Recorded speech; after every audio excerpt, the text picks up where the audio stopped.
Lots of questions are being asked this morning. Here's one. Is it possible at this point to call this a failure of French intelligence?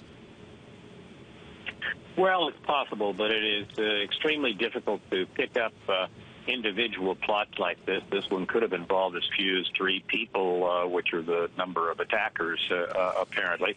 One wants to work very hard at doing this, but you don't succeed at penetrating some of these groups if, frankly, you undertake some of the steps, such as getting rid of stop and frisk in New York, that are designed in part to find people carrying weapons and so forth.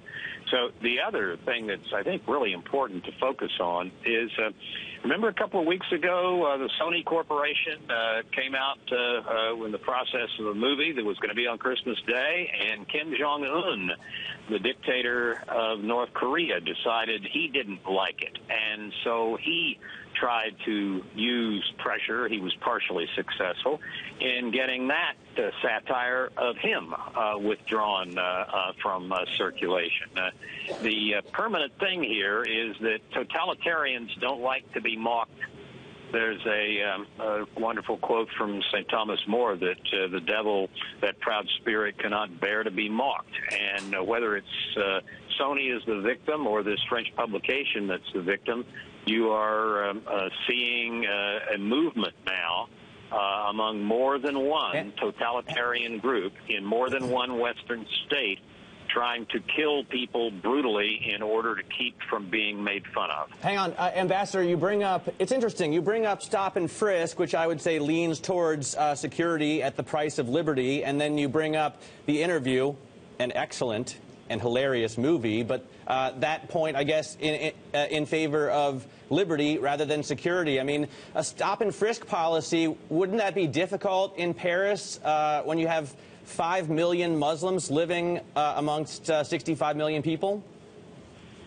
Well, I don't think stop and frisk severely impinges on people's liberty. It is reduced. I would feel like it did if I were stopped and frisked. Death from murder varies substantially in New York over a decade.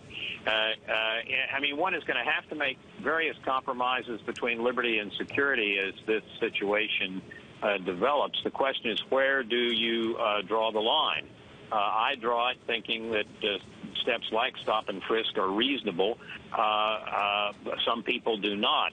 But I think one has to pay attention to the fact that satire and humor are so feared and so opposed by the totalitarians that they are willing to get out and use that as an excuse to murder dozens of people.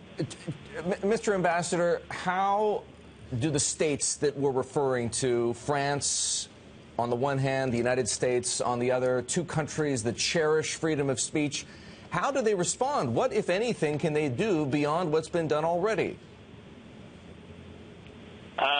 We cannot acquiesce to their telling us that we cannot make fun of them.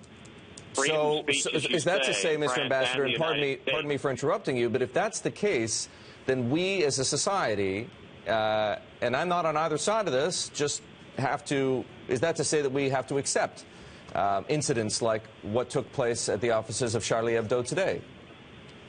We fight very hard against those incidents by penetrating terrorist groups, by making sure that people aren't carting weapons around the streets of Paris or New York. There are all sorts of things that we can do.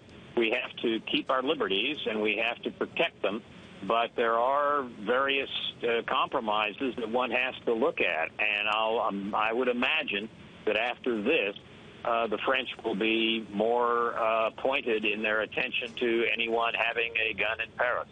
Well, it's not as if guns are legal in France, certainly not assault rifles like the ones that were allegedly used in this attack, AK-47s.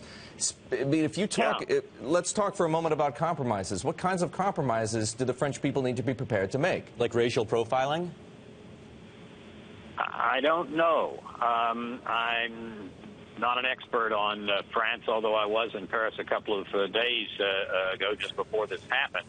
I think that each country has to work in the context of its own culture and its own history and its own commitment to liberties. But what we can't do is just assume that this is going to happen, and so we have to be willing to have it happen. We have to be tough on the terrorists and the terrorist organizations. And that is going to be done differently in the United States than it's done in France, than it's done in Britain. But what we can't do is just sit back and say, well, gee, what a shame these people got murdered.